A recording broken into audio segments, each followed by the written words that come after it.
Hello दोस्तों, आज की कहानी का शीर्षक है लालची जलेबी वाला। बहुत समय पहले एक छोटे से गांव में एक जलेबी बेचने वाला रहता था जिसका नाम रमेश था।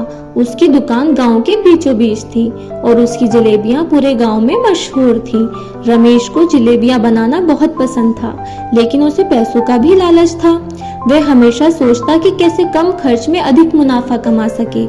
एक दिन रमेश ने सोचा, अगर मैं जलेबियों में कम घी और कम चीनी मिलाऊं तो मुनाफा ज्यादा होगा और किसी को पता भी नहीं चलेगा।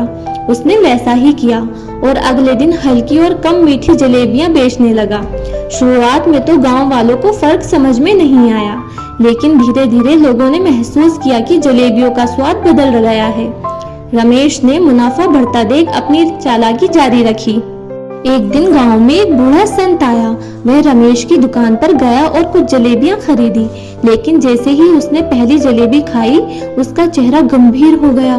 संत ने रमेश से कहा, बेटा, लालच करना अच्छी बात नहीं है। खाने की चीजों में ईमानदारी करने से तुम्हारी कमाई में बरकत रहेगी। रमेश ने संत की बात को हंसी में टाल दिया, लेकिन कुछ ही दिनों बाद रमेश की दुकान पर लोग आना कम हो गए।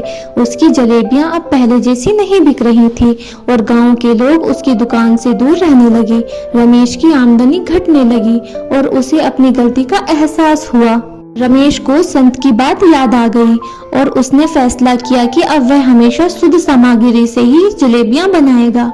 उसने अपनी गलती मान ली और ईमानदारी से काम करने लगा। धीरे धीरे उसकी दुकान पर लोग फिर से आने लगे और उसकी जलेबियां पहले जैसी मशहूर हो गईं। सीख: लालच से कभी स्थायी सुख नहीं मिलता, ईमानदारी ही असली मुनाफा है।